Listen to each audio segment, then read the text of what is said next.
What's going on, y'all? Fabian Speaks. We are back with a video, man. We're doing a reaction to a man speaking on what he's seen when he was a warlock practicing witchcraft. Go ahead and like the video, comment down below. Let me know y'all thoughts before we go ahead and hop. We're going to go ahead and hop right in.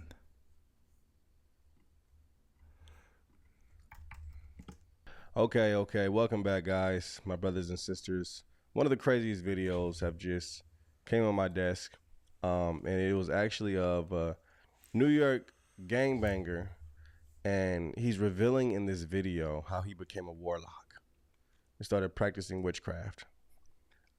It can be a lot easier than you think. You can step right into a room and start opening portals for yourself and end up in a space that you never thought you would be in a million years, and begin to get possessed, begin to have these different demons, spirits manifest through you, and you start completely getting your soul married to them ultimately. Check out his story. We're gonna show a clip of what he's talking about, and go into commentary afterwards. Check this out, man. This is wild. 21 divisions is starting off with Dominican voodoo. I went into a gathering, like a house. And then when I walked into the house, I thought it was just a regular, like, gathering, partying and stuff like that. And when I went into there, they were doing spiritual sacrifices, rituals, and stuff like that. They all started with a gathering in a circle, doing prayers, trying to bring the spirits up. And I was intrigued. I was like, wow, this is like so dope. Like, I never saw this in my life. And you could see, spirits going into people, and they will start manifesting. And if you don't know what manifestation means, is when a spirit comes inside of you and it starts becoming that person.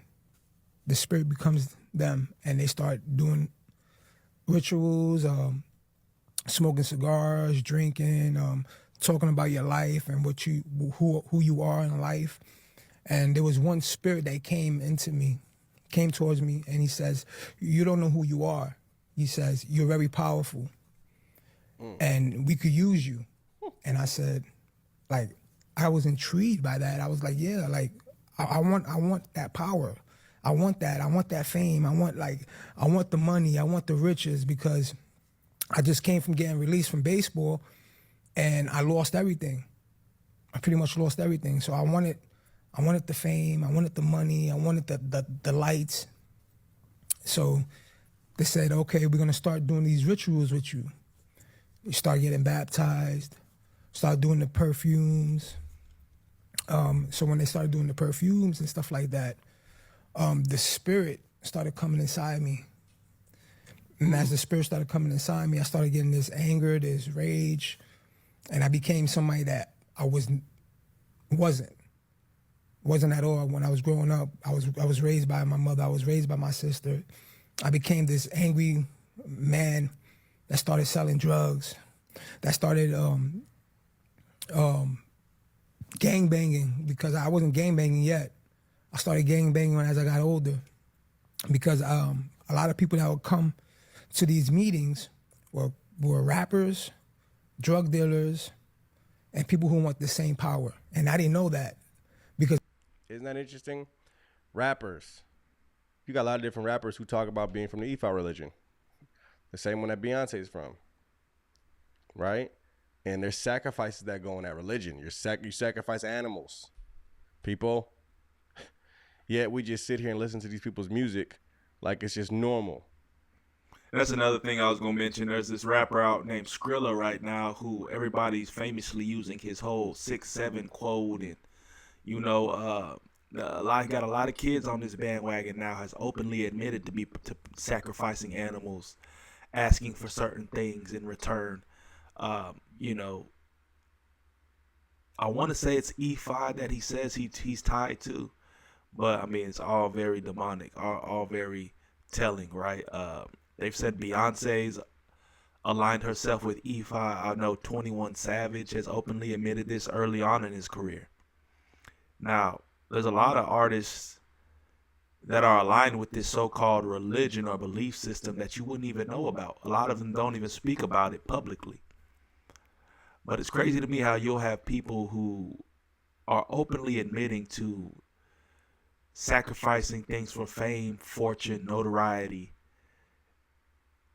and are openly saying these things for people to still be like, nah, it's not true, man. Nah, it's not real. Nah, I just can't. That kind of draws the line for me in terms of, being able to separate a person from what they do. A lot of people say they can separate an artist from their music, or like their personal matters from the music.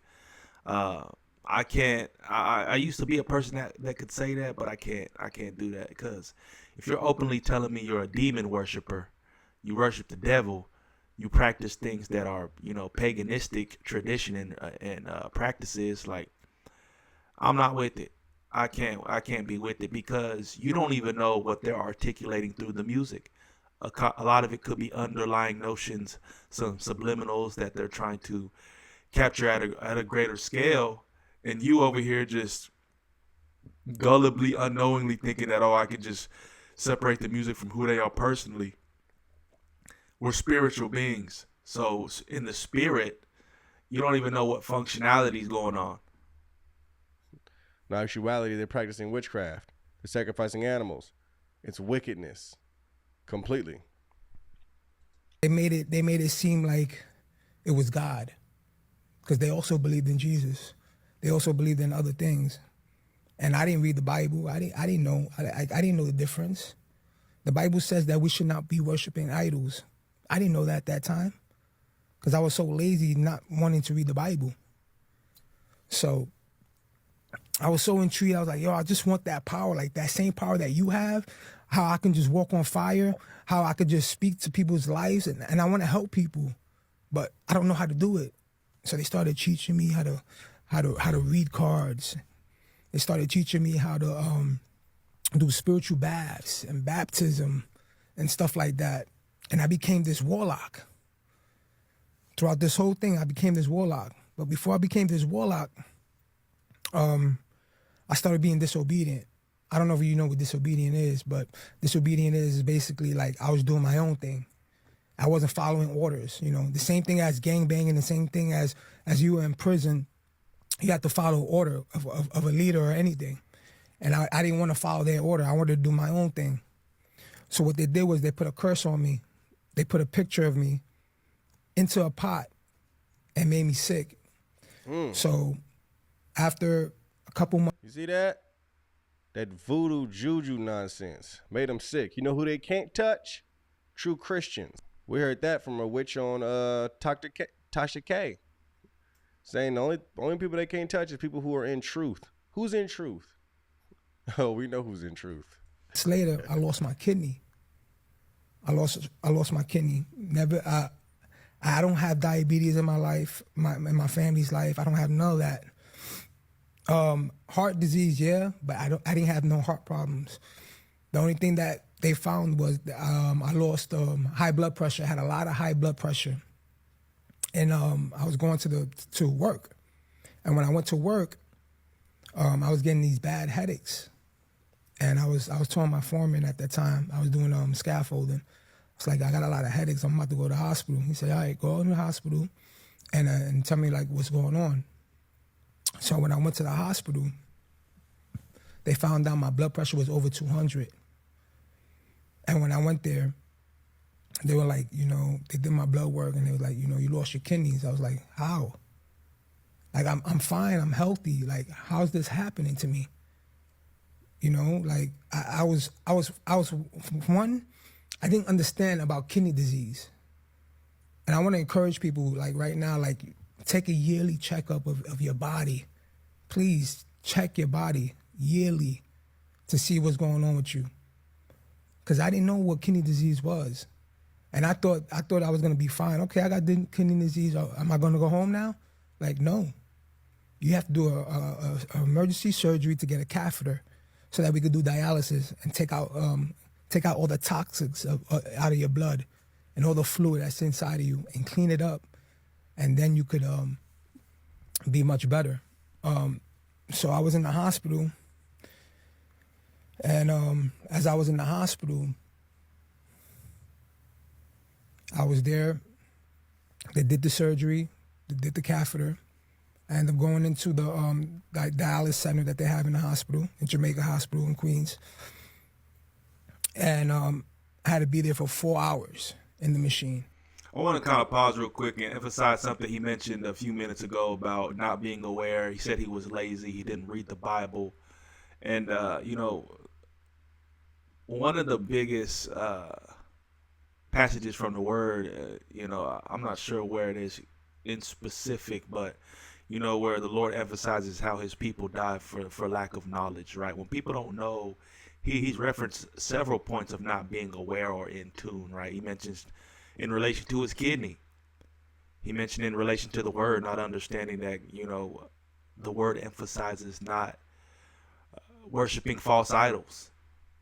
So naturally, knowledge, not having understanding, sets you back, put you in disarray or put you at a disadvantage.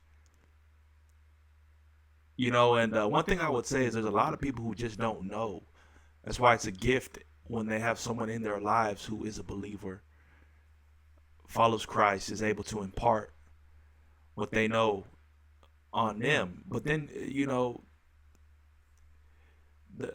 there's the people who are deliberately going against the grain, right? So there's people who just don't know and get confused, they misstep. But people who are more aligned with the kingdom of darkness, right? They have no care, no regard. Within that 4 hours, my blood pressure dropped from 200 all the way down to 64. And when it went down to 64, I caught a cardiac arrest and I died. I went black. They had to re-rise me back to life. And after they re-rised me back to life, everybody in my family started crying. They were telling me, you passed away, you died. And I didn't understand at that time. Like, are you serious that I died? Like, I didn't know about that. So as I was there in the hospital, my grandmother came, my aunt came, and they was like, you have to give yourself to Christ. And I said, okay, I'll just go. I'll give myself to Christ. What is it? I almost died. So we did the prayers and all that. And I was in the hospital for a whole month because I didn't have insurance at the time. So within that time, that whole month that I didn't have insurance, I was just there sitting in the hospital, constantly getting dialysis, 4 hours, 3 times a week, 3 days a week, 3 days out of the week. And finally, I got a chance to get out the hospital. And nobody from that I was going into witchcraft, and none of them came to visit me, none of them checked on me or asked me if I was okay, which that was weird to me. That was real weird to me. So I end up, getting out the hospital. I don't see how that's weird when they deliberately put a hex on you, made you get sick. You lost a kidney. Seems like they was trying to eliminate you for being disobedient. So I don't understand how that'd be confusing for them to not care about your health. Going to this church, and I want to talk about this. Like, spiritual warfare is real. Demons are real. I went to this church. I went to go visit my grandmother's church. And when I went to my grandmother's church, I saw a witch there. Boom. He saw a witch there in church. This is coming from a warlock himself. Now, granted, some witches may be in church for the same reason he was there. To go there to really experience church, possibly give their life to the Lord. But some are there to just be there and try to recruit. Be there and try to cast spells. So always be aware and pray for the gift of discernment. I knew because I was a warlock. So there was a witch there. She's not supposed to be there. She's going to a church.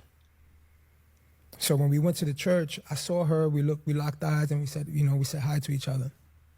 And as the service was going on, certain churches, if you go to a Pentecostal church, I don't know if you know about Pentecostal churches, but certain Pentecostal churches, they dance and they screaming, hallelujah, they're going crazy. But this Pacific day, this woman was there. I was there. She started manifesting into this demon, and she started speaking in demonic tongues. And then everybody around her started manifesting in a bad way. Like nobody didn't understand this. You hear that? Demonic tongues. And everybody start manifesting. Like no churches knew about this. And everybody around, they thinking this is God and it's not God. And that woman is having everybody else turn into demons. And then me, I'm watching this, I'm thinking this is cool. I was blind at the time. Like, I didn't know like this wasn't a good thing. I thought this was good.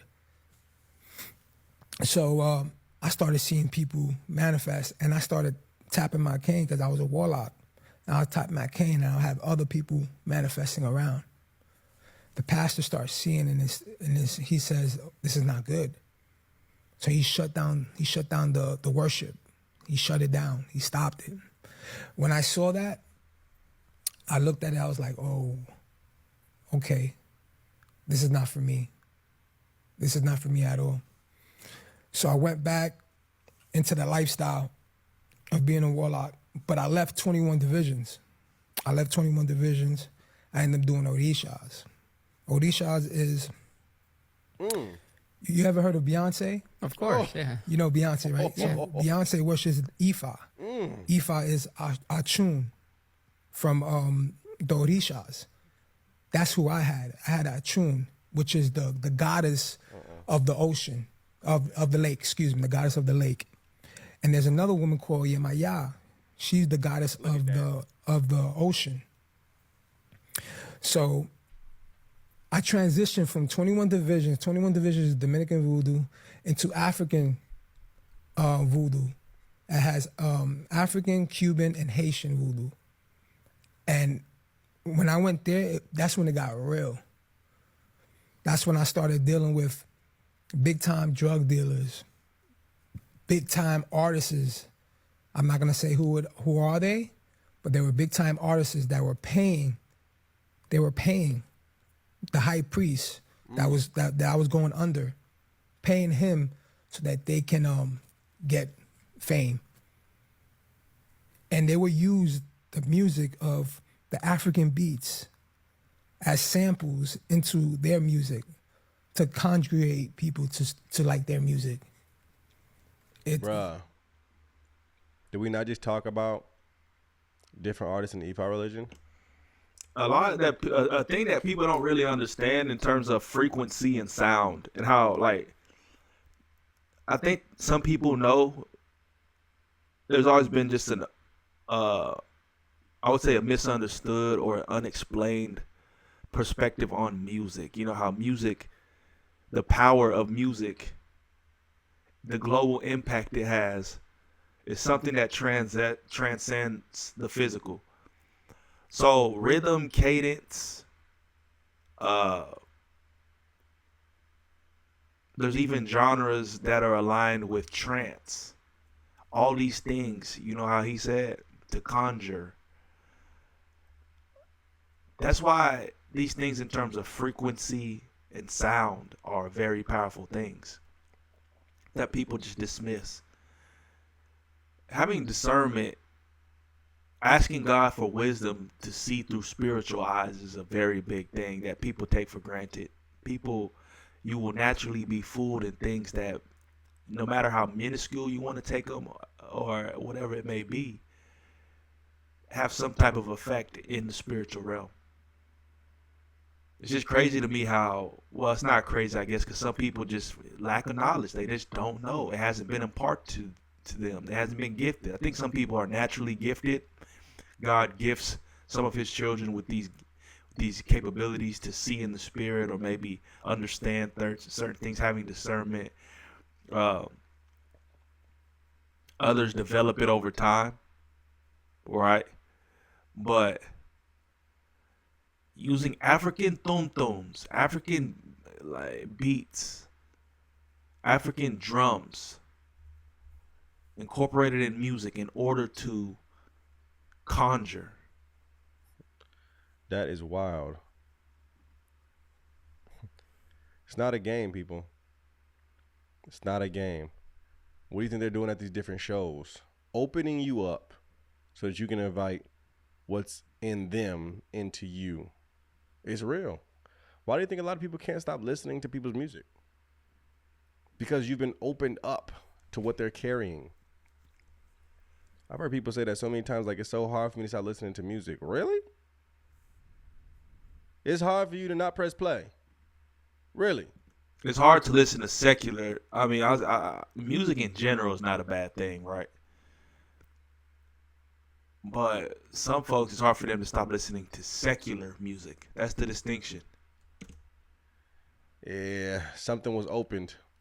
You need deliverance. Especially Beyonce, man. Beyonce got all kind of different hives out here. You guys think we playing. I don't mention these type of things, guys, to get you scared. I mention these type of things to make you aware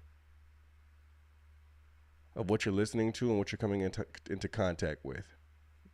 You got different pastors who will still go to her concert. They have no understanding. No spiritual understanding. They just like, they're in this human being space. Like, oh, we're just going to do a Beyonce concert. You going to a Beyonce, a whole witch? You go to a witch's concert? Yeah, man, comment down below. Let me know y'all's thoughts on this. A lot of artists, like he mentioned in the video, align with this Ifa, which is a Nigerian type of religion. I don't know. But as you heard him say throughout the whole thing, they sacrifice and stuff. You know, it's just to get what they want on earth. It's always for power, notoriety, fame, money, these type of things. So comment down below, let me know y'all's thoughts. We'll catch you on the next video, man. Peace, love, prosperity. God bless. Jesus is the way, the truth, and the life.